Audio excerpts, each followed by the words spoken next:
looks like it's cloudy today, although the sun seems like it's coming out, so it might be good trick-or-treating weather for some. And with that in mind, what's going on today? Usually today would mean things like fireworks, so it got me to think where I read this article today. Imagine firing down drones with lasers. This is apparently for security reasons and all that, I would assume anyways. And they actually show you things like pictures. How about this one? This one says, what it's like to fire Raytheon's powerful anti-drone laser. This isn't GPS jamming as an example, so what are they using according to this? It says, frying these drones would be a pair of high-energy laser weapon systems made by Raytheon. One was mounted on the back of a Polaris MRZR, a military-grade dune buggy. The MRZR still had the two front seats, and in the back sat the power supply and targeting system for the HELWS. Next to the buggy-mounted laser weapon was an identical system, only this one was on the bed of a large truck. In the field, HELWS is designed to be a battery-powered, but for today, each was running off a portable generator, burning gasoline.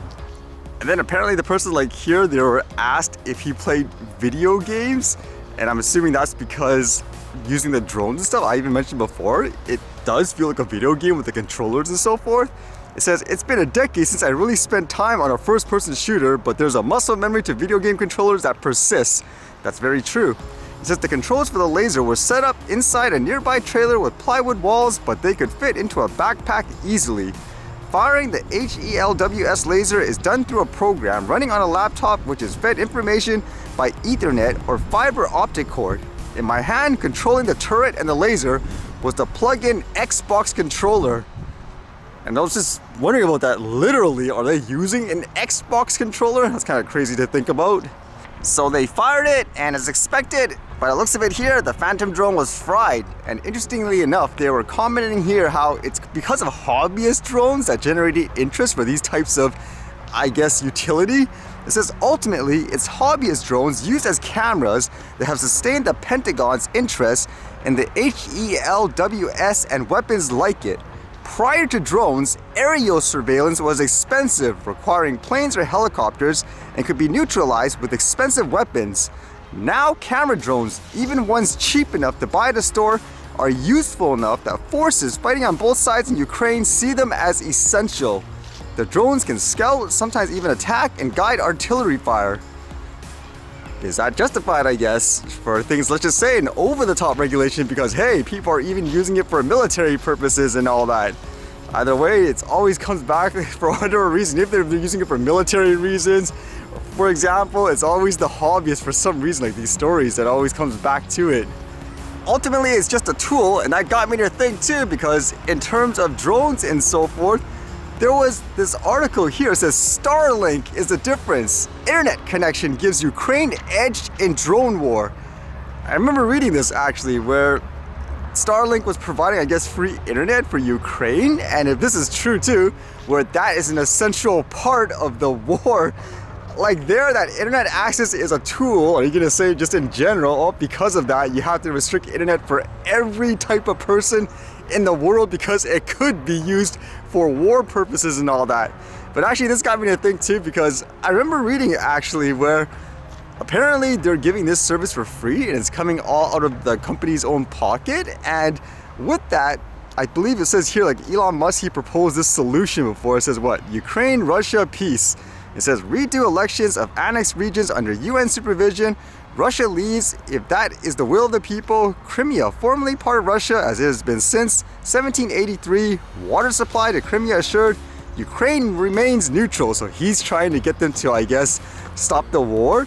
But I believe, I don't know who this is, a Ukraine ambassador. He tells him to F off, for example, the Elon Musk. So that's why with this Starlink thing, it was this funny post. He says, the hell with it, even though Starlink is still losing money and other companies are getting billions of taxpayers' money, we'll just keep funding Ukraine government for free. That's what they're doing apparently, but that's kind of funny to think about though. You're still using this guy's tools and resources in these instances, but then you tell them to get lost. But either way, again, it comes down to it's a tool. Depends what you're using and how ultimately, right?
See you guys later.